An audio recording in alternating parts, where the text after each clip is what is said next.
your source for everything Dynasty Fantasy Football, with your hosts, John Bauer, looking to sell everybody price dependent, Dan Lamagna, too much dysfunction in Cleveland, and Mitch Sorensen. Well, it's hard to compete with excellence.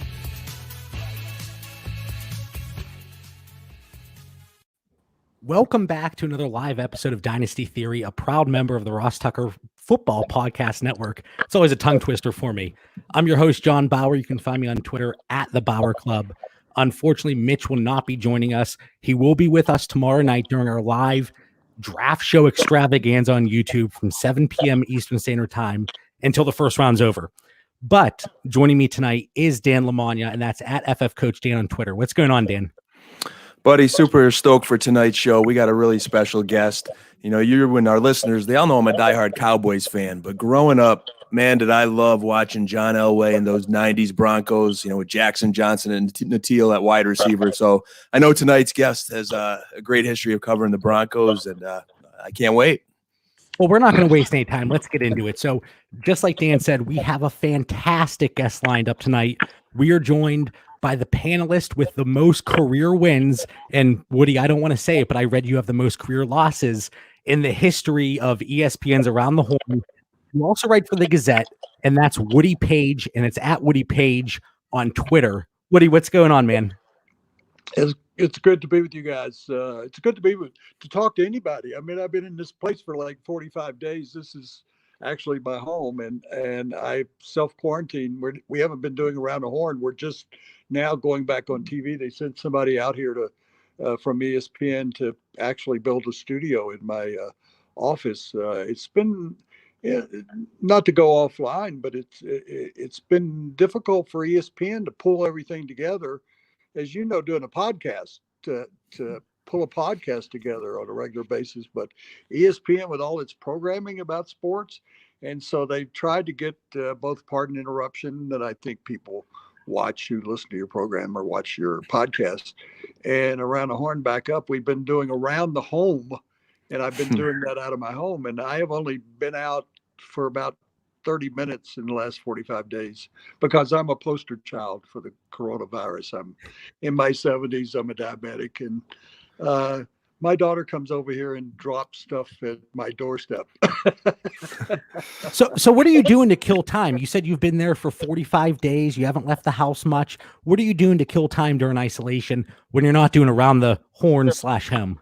I'm working on I put out a book of the quotes on Around the Horn a few years ago, and I donated. I lost my mother and my sister to cancer, and my dad was a diabetic, and he died from the complications. So I donate all the proceeds because people go, well, how do I see these quotes that are on your blackboard?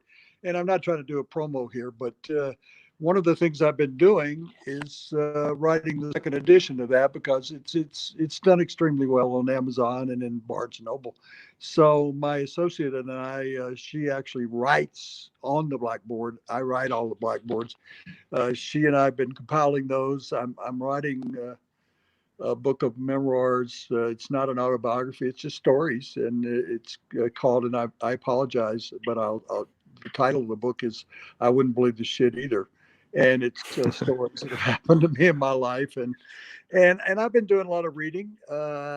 I watched Ozark, which is 35 hours I'll never be able to get back in my life, and I hope people were saying to me on social media, you got to watch Ozark. So I watched the 3 seasons, and I hope that when they go into 4th season, they kill everybody on the show. So my wife, we've been talking about watching Ozark. You don't recommend it then, right? Oh, I think it's one of the most popular shows on Netflix, along with that Tiger King or whatever it is, which I turned on. I thought it was a documentary, a 10-part documentary on Tiger Woods, like the Michael Jordan one. I've been writing today. What do? I write columns, and I'm writing 5 actual columns. I have a website, WoodyPaige.com, and I'm writing a 5-part series on Michael Jordan, and it's called Michael and Me. And I have this really weird kind of close relationship with him that dates back to going to watch him play baseball in Birmingham and playing blackjack alongside him in Monte Carlo when the Dream Team was over there. And I'm sure you'll remember, and you have questions, and I'll shut up here in a second. But No, keep going, keep going. The most famous game maybe that Michael ever played in the pros was when he got sick, had the flu against the Jazz, and ended up scoring 48 points and wasn't even supposed to play. And I was out back of the arena in Salt Lake City sitting on a picnic table with the employees. That's where their break spot was. About 2 hours before the game, I was just bored waiting on the game to start. And the cab pulled up and Michael got out and he said hello because we'd known each other for years. And I said, "How are you feeling?" And he said, "No, not so good." And he went around the corner and threw up. And I could hear him vomiting. And he came back and I said, "You can't play." He's wiping the vomit off his face. And I said, "You really can't play." He went out and they got behind by 16 points in the first quarter and came back and he scored 17. He just called on all his reserve of strength and passion and everything else.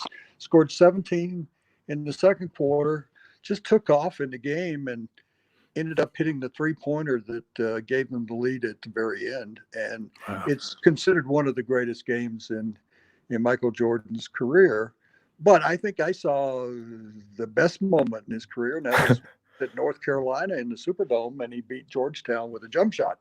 And that's the first time anybody had ever heard of Michael Jordan. So I'm writing about our strange kind of friendship, and when we see each other, we at a golf tournament, charity golf tournament, that one they played that's NFL players and Curry plays in it, Yep. and actors in Lake Tahoe.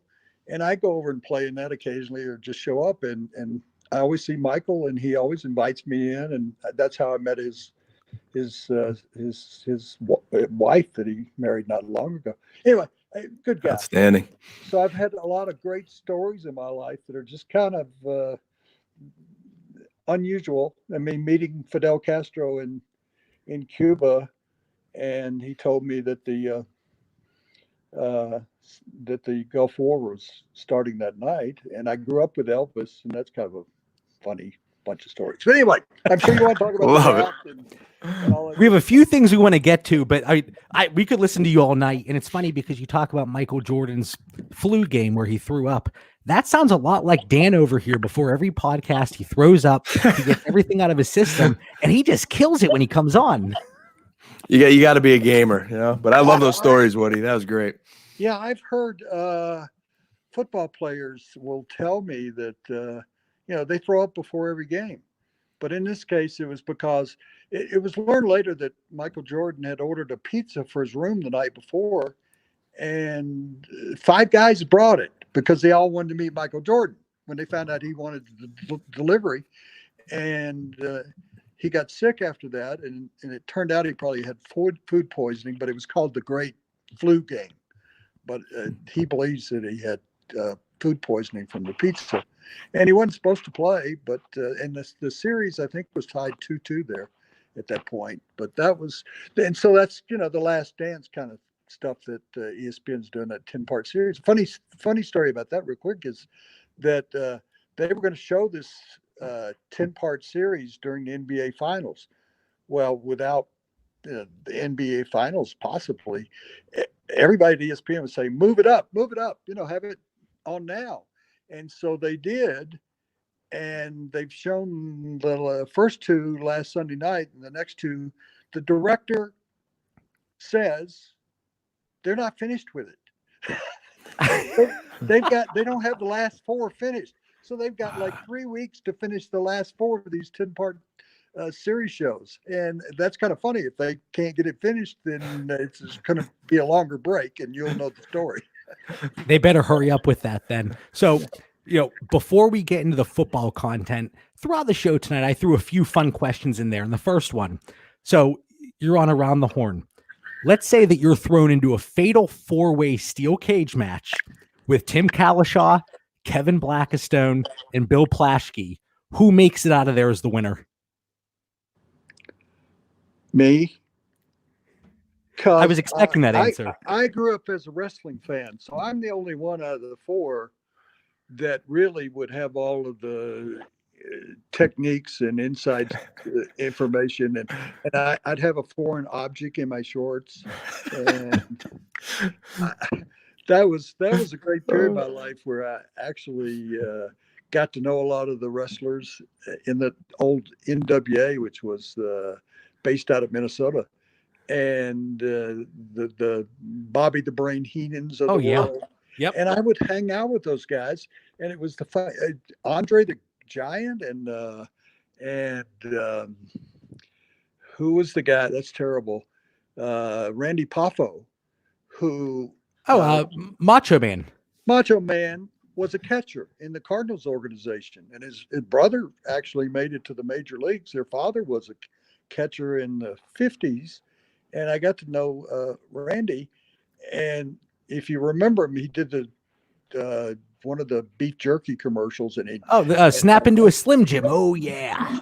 and he did that interview always. Oh yeah. And then when you talk to him, he had like a normal voice, and he was married to a lady named Elizabeth, and she was kind of his agent in the corner of the ring. And just getting around those guys, Bobby, I'll tell you a 1-minute story on Bobby. Bobby the Brain Heenan was a great tag team wrestler, and then was a commentator for WWE for years and years. And Bobby and I were going to dinner after a wrestling match one night, and in Denver, and he got thrown out of the ring, and that was part of the show. And a guy picked up a aluminum chair, one of the fans, and smacked him across the forehead and just opened up his forehead, and he started bleeding. And he had to make the most of it, so he spread the blood all around. And he was dizzy and had a concussion. And so they ended the match pretty quickly. He got tagged out. And so I went into the locker room, and the good guys and the bad guys would share the same locker room. I don't know whether wrestling fans know that or not. Well, they brought the guy in, the fan who had hit him in the forehead, and stood him up against the wall, concrete wall, and handcuffed him. And Bobby went over and said, "Don't you realize this is a show? Well, what are you doing hitting me?" And he turned to me and he said, "I've never been hurt that bad in the ring." And he turned to the guy, and the guy yelled something at him. So he cocked his fist and was going to hit the guy in the face, and the guy moved, and he hit the concrete wall and broke his hand. Wow. So now he's bleeding from the forehead. He's broken his hand. And he said, "Get this guy away from me before I kill myself." And so Bobby turned to me and he said, "I think we're going to have to go to dinner another night. I got to go to the hospital." And he said, "I've never been hurt this bad." So I just really enjoyed being around professional wrestlers. That's impressive. Right, so when I read the show notes tonight, I had no clue where John was going with this question. I said, "JB, this is all you." But boy, that was a good one, Woody. Yeah, I could come off the top rope. Plasky's a weakling. Blackstone would be the toughest guy. Kevin was next to me in Las Vegas for a fight. And he said to me, and I just quoted it the other day, he said to me, "Did I just see what I think I saw?" And I said, "Yes, you saw Tyson bite Holyfield's ear off." That was one of the last pay-per-view boxing fights I ever got. That was what, like 96, 97, somewhere on there? Yeah. And we're sitting there both stunned. We're like in the front row, and we could see the ear on the mat with the blood all over it. And so the next round started, and I'm thinking, they got to stop this fight. I mean, I've never seen anything like that, the ear bitten off. And I'll be damned if Tyson didn't bite his other ear at that point. And they were picking the pieces off the mat, and they were able to get one of them. The second one back, it needed some stitches, but the first one, he never did get Holyfield never got the entire ear back together again. I love the boxing stories here, Woody. You take me back. My dad and I, huge fight fans. We had a friend who trained in Lennox Lewis's camp for a while there, and he was getting ready it was the night of the champions, I believe, at Madison Square Garden, and Lennox Lewis was on the card. Holyfield was on the card. I think another big heavyweight. And we got to know Lennox's trainer, Shadow, and he says, "Hey, we could all go out to the All-Star Cafe after the fight." So we go to the All-Star Cafe. We're excited and, hopefully be with Lennox. His trainer's just not answering the phone. We thought we were done. We get ready to walk out, and then in comes Lennox with his whole entourage, all the ladies in the fur coats. And we said, "Lennox, we're looking for Shadow." He goes, "Come on with me." And he went right up in the elevator with Lennox in his entourage and got to eat some nice wings with Lennox and Holyfield and had a beautiful night. So Love the boxing stories. Yeah, it's unfortunate what happened in watching the Ali Frazier fights uh, last weekend. I was at the second one. I was not at the first one, and I didn't go to the Philippines for the Thriller in Manila. But that second fight was probably the best thing I've ever seen. And I saw Ali at the end when he fought his former sparring partner, Larry Holmes, who had a good run. And it was just sad to see, but he was we were in a suite that he had in Las Vegas, and he talked the next morning for about 3 hours. And it was one of the most interesting conversations because he knew it was over. I covered a fight at the Astrodome. uh, I think that was Larry Holmes and Tex Cobb. Do you remember a guy named Tex Cobb? Yes, sir. Yes, He sir. was in some Randall movies. Tex. Yeah, Randall Tex Cobb. And that's the fight that Howard Cosell did. That was, I'm sure it was pay-per-view. And Cosell said he was never going to do another fight because Cobb it was like Cobb had been beaten by a bank vault, and he was so bloody. But afterward, he sat in the dressing room and talked to three or four of us. And the fight people were, an interesting breed. Wrestling is, in its own way, a great group of people, the wrestlers, but the fighters, not today's fighters, but the fighters of that period, that when your dad and you went, because my dad used to take me to St. Louis Cardinals games. And that was, I'm sure this experience was great for you because that was the best time of my life. Nothing I've ever done, nobody I've ever met was as good as my dad and I on a 6-hour train ride to St. Louis on weekends to go watch the Cardinals play. And I think that goes back to Field of Dreams, that he wanted to see his father and play catch with his father. And that whole movie, you've seen Field of Dreams. I don't think any guy can see the Field of Dreams and not have an emotional reaction because of experiences with your own dad. And that moment at the end of the movie where he says, you want to play catch or whatever, it was something of that order. That was, I had my daughter with me and I just started bawling because I wanted my dad back to be able to play catch with him or go to a fight like you did or go to a baseball game. And Most that's an experience I'll never get again. most My certainly, dad, Woody. my dad died thinking, as he once told me, I couldn't find my butt with both hands. And so uh, That would I hope that he's somewhere where he can look down and say, you didn't turn out to be so worthless. I mean, maybe I am, but Now, I'm sure he's proud of you, man. I mean, we got some similar, traits here that I never even knew about. And I lost my dad to cancer as well. And we were great boxing fans. And John and I here are both from Pennsylvania. So we have the Poconos here in PA where Larry Holmes, Muhammad Ali trained a lot of years. I was thrown on Ali's lap as a young child and Larry Holmes. And we might be able to start a boxing podcast now, John. We're going to have to talk after the show. I'll just be the host because I don't know a lick about boxing. Look at me like I'm not going to throw a punch. But Woody, I don't know if you can see the comments.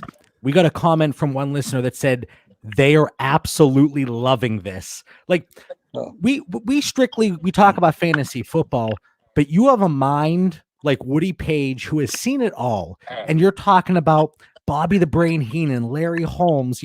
These are things that our listeners, they don't get to hear. So we appreciate it. And I will say I grew up a huge WWF fan, now WWE. Bobby the Brain Heenan, he may have been the best heel of all time. He was fantastic. Well, people have heard me tell the story, and actually, somebody wrote me about it today that you'll remember another wrestler. Maybe I shouldn't come down on him, but he wore skirts, and he was from Ireland.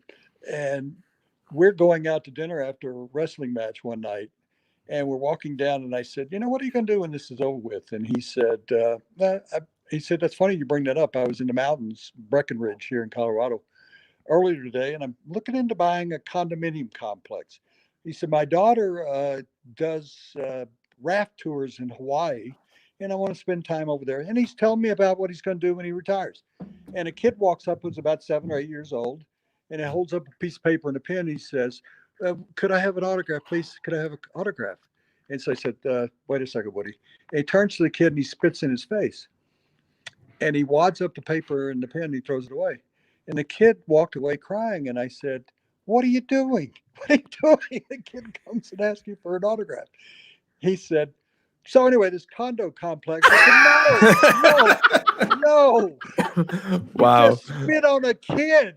Mhm. He said, "If I had given him an autograph, I swear on my daughter's life, true story." He said, "If I had given him an autograph, he'd have lost it tomorrow." He said, "When he's 40 years old, he'll remember the night that I spit on him."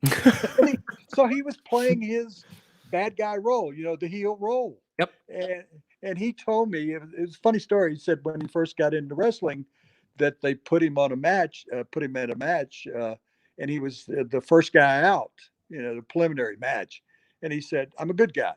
He played college ball at Oklahoma. And he said, I'm a good guy and I'm fighting heel and I'm a baby face. That's what they called it. And he said, and I lost the match.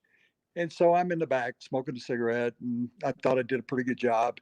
And a promoter comes over to me and said, "The headliner didn't show up. So you got to go back out and do the headline tonight." And he said, "Okay, great, great." He thought that'd be great. Well, he went out. He had been cheered the first time out. This time he's booed because he's wrestling a good guy.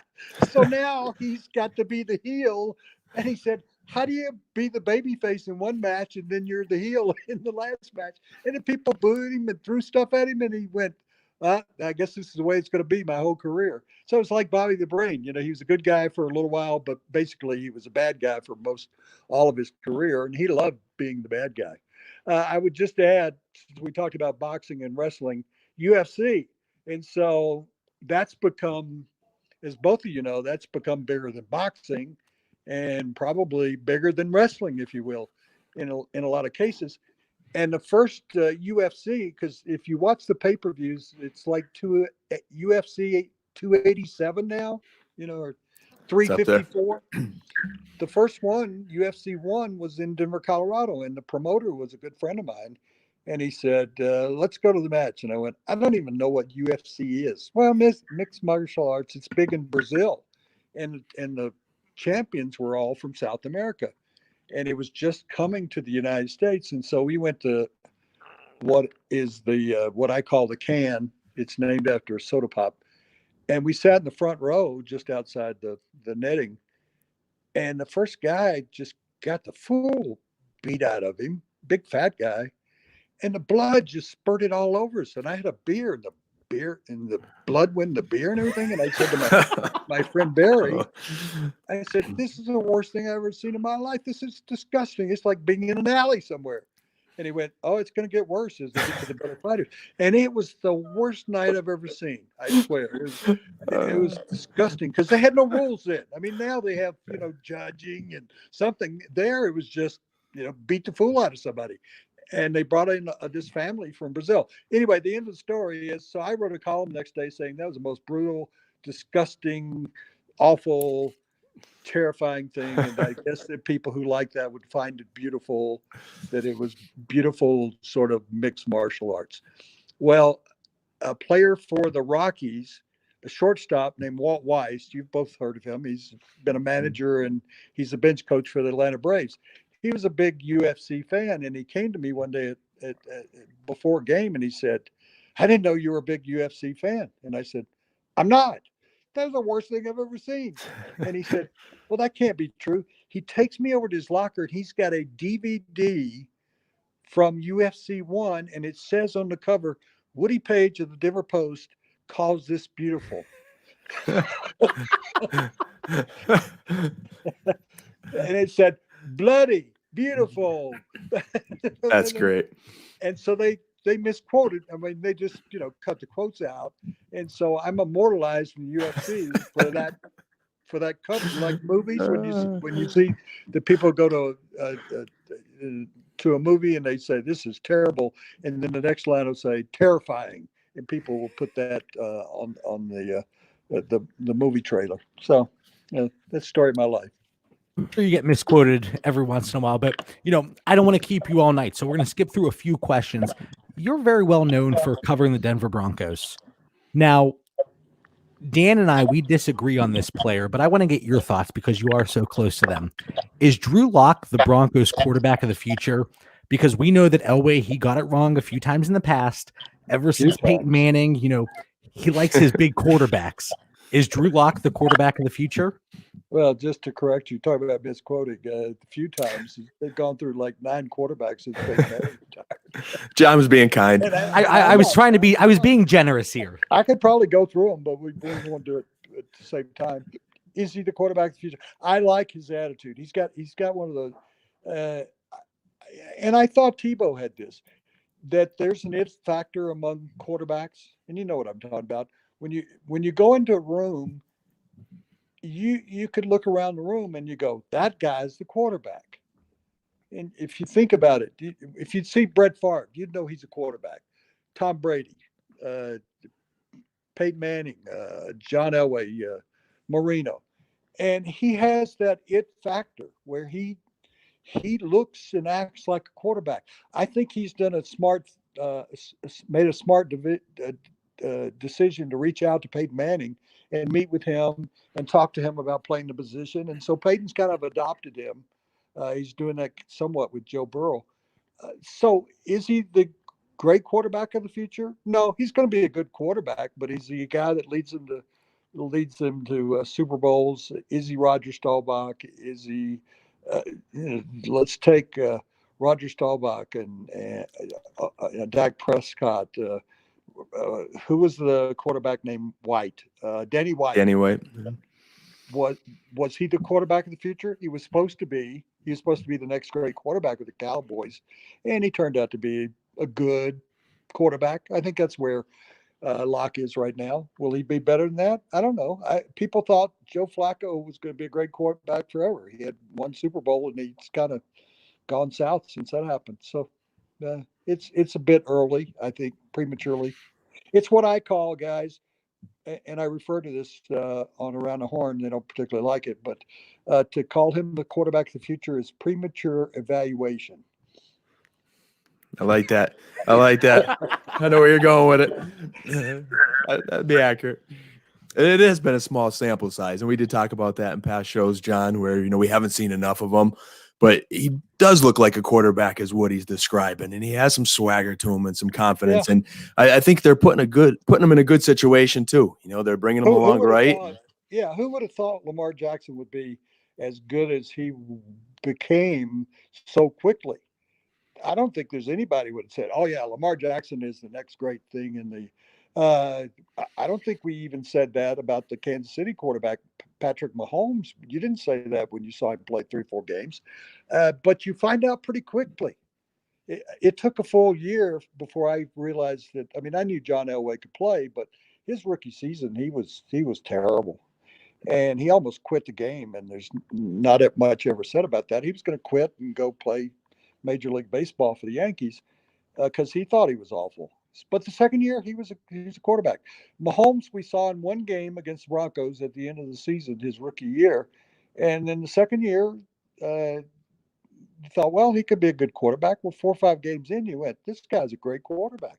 And if you'll remember when he threw that ball left-handed against the Broncos on a Monday night game or something for a touchdown when he was being trapped, I think that one and where he was going to his right and threw back to his left, and nobody even knew where the ball was going, and it went all the way across the field with him not even looking that direction. We all knew we were seeing something special.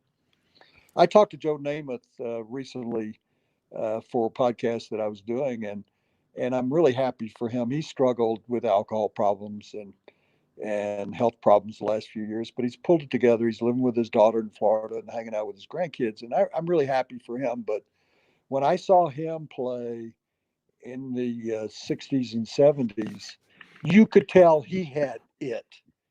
And it wasn't just because he was Broadway Joe or he wore the white cleats, the first guy. It was because he was a quarterback. And you think about the great quarterbacks, they're quarterbacks. I'm sorry, I'm taking up too much of your time. No. So this is why we brought you on, Woody. We want to pick your brain. You're the best of the best here. So when we have questions about Denver, you're the man we want to ask. So we talk about Drew Lock. We talk about the weapons that he has. And last year was Noah Fant, Cortland Sutton. Well, recently, it's funny because when we're in our dynasty leagues and we're in our fantasy football leagues, we have all these group chats. And somebody dropped a screenshot of one of your articles, and it was a quote from you saying that you had a source, and I'm not going to ask who your source is. We understand that's confidential, but that they were going to move up the Broncos, that is, for Jerry Jeudy. So one, I saw a tweet from you today, and I love it because I love Justin Jefferson. But one, do you think they should move up for Jerry Jeudy? And two, do you think they actually do? Well, my feeling has been all along, I like Jefferson. And because people are saying, oh, I know you want Jeudy. No, I don't want Jeudy. I like Jefferson. I think Jefferson, remember that year that LSU produced 2 wide receivers and they ended up together in Cleveland? I think LSU's got in Jefferson a guy like those two. Maybe not OBJ, but I think he's going to be. People were talking about, for fantasy league. I think he had 94 catches. I think he's going to be a big catch monster.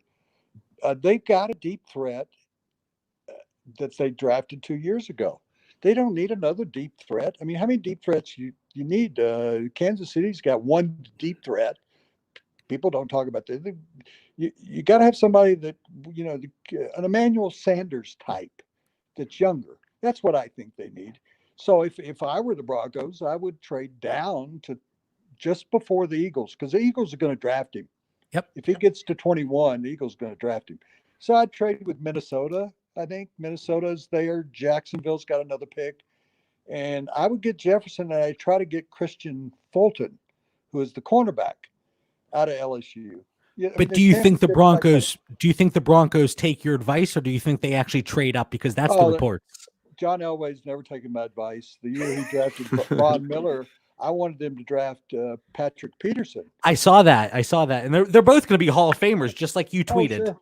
Yeah, they're all decade team, and you wouldn't have been bad with it, but Von Miller was MVP. But to answer your question, yes, I had 2 really good sources, and I have a lot of good sources. I had Noel Font and Drew Lock and even Dalton Reisner last year before they drafted him. And, before that, I had that Vic Fangio was going to be the Broncos coach. I had that even before they interviewed him. And so I've got good sources around the league. And I had 2 good sources tell me that their intention was to trade up and get Jeudy, because everybody had been talking about Henry Ruggs here. And they said, no, Judy's the guy. They want him. But Elway said, we were in a press conference call a couple of days ago, and I talked to him about it, and he also responded and said, yeah, we may very well move up. We may also move back, or we may sit there. Well, that's the regulation kind of answer, but they're considering it. He didn't say, no, we're not moving up.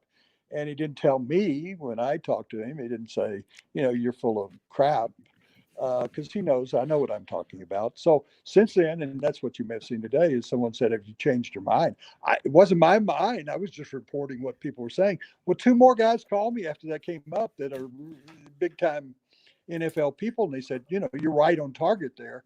They have been talking, but that could fall apart. That's why I said it. They could do it because they'd like to do it. But if someone comes along, like, let's say Philadelphia, and says, we want Jeudy, we'll trade up to Arizona at the 8th spot and beat them out of it. So, those trades are never really in place, but at least if you're reporting the truth, that they are talking about doing it, that they're interested.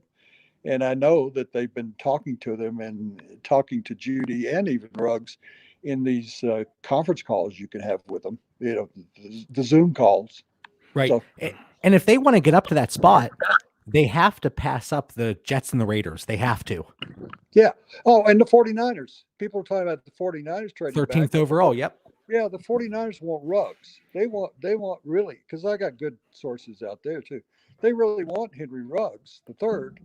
And so if the Broncos, here's what I've been told by best source, that they want to trade up to 8th or 9th. Jaguars, I think, are 9th. Cardinals are 8th. Yep. Get ahead of, as you said, John, get ahead of the 3 teams. Raiders, Jets are probably in the mix for wide receiver, Adam Gase, and the 49ers.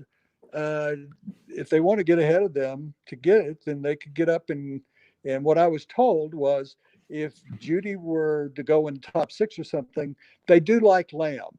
They like Lamb.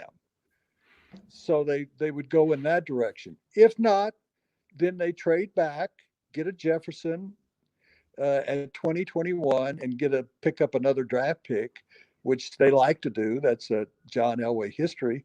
Or the other thing is they can sit there and maybe, they could sort of push it and get Jefferson. That's a little high, but if you like him, you get him.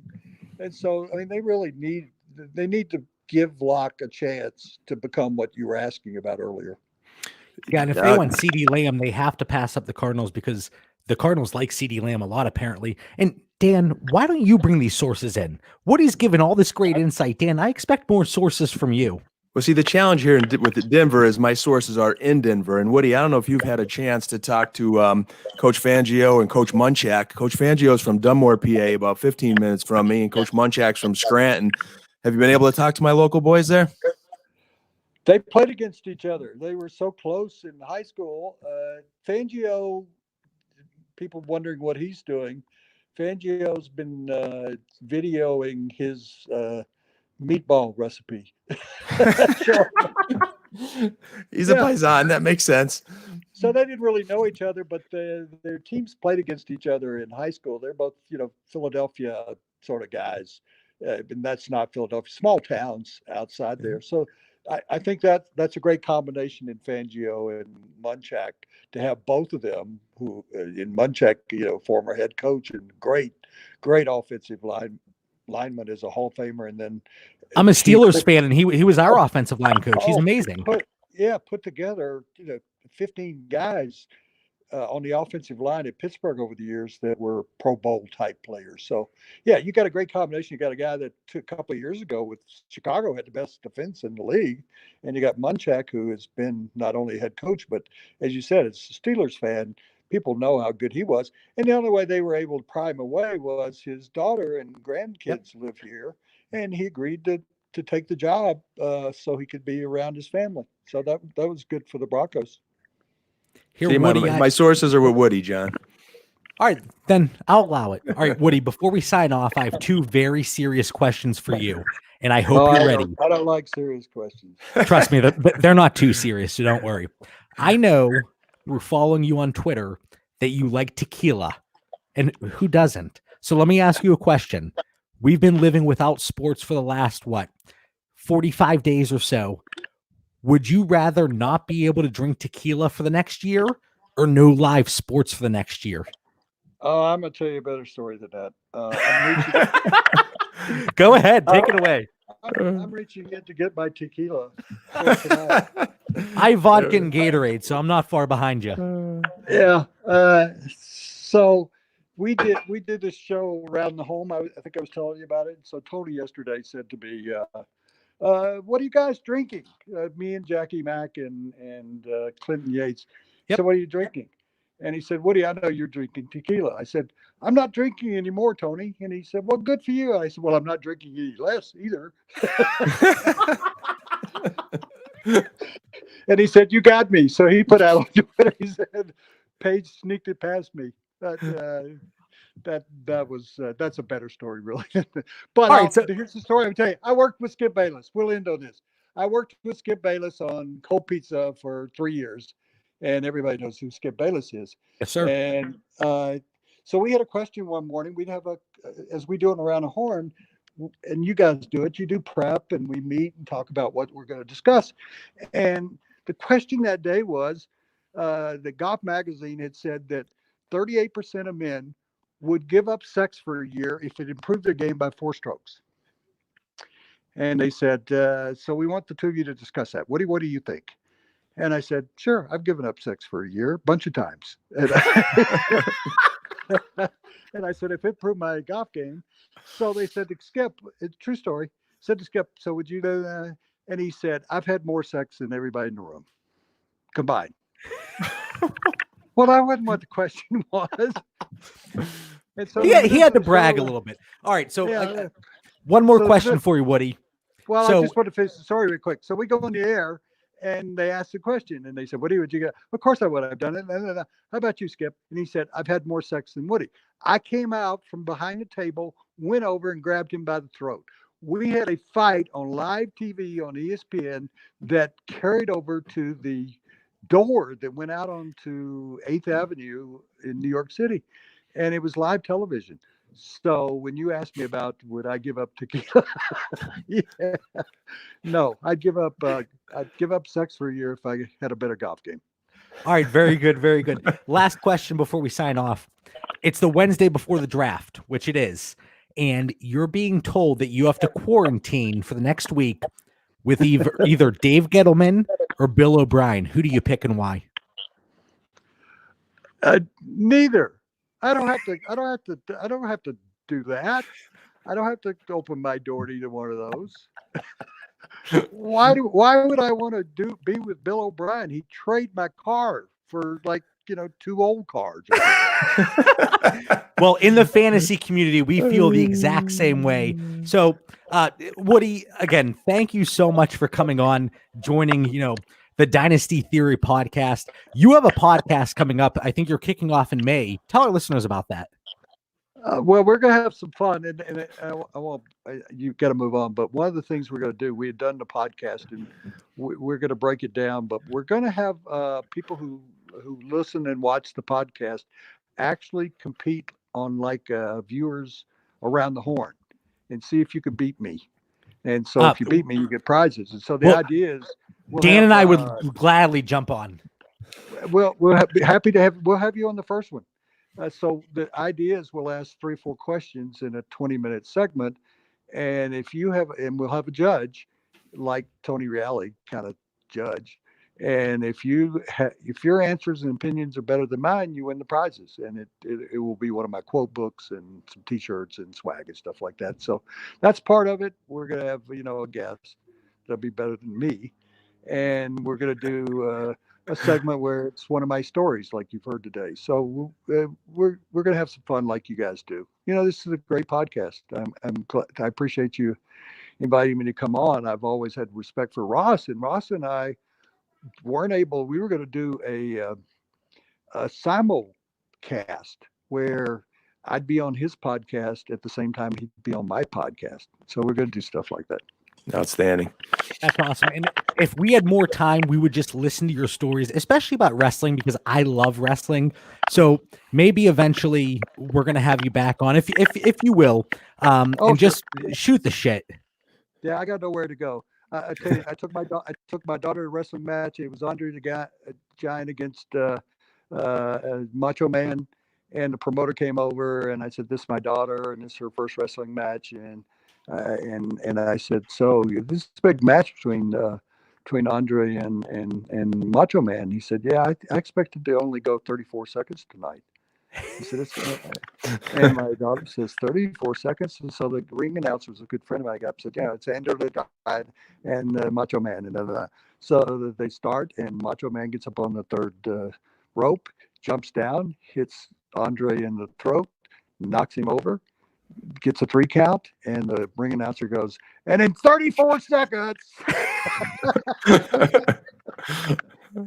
Well, again, Woody, we strictly focus on fantasy football, but your stories were fantastic. And the insight that you provide about the Broncos specifically and what they're going to do with that 15th overall pick, is Drew Lock the guy, Cortland Sutton, Noah Fant, the insight you provide was absolutely fantastic. So we're going to sign off here, but I want you to stick around just for a minute. Yep. All the listeners, thank you for tuning in.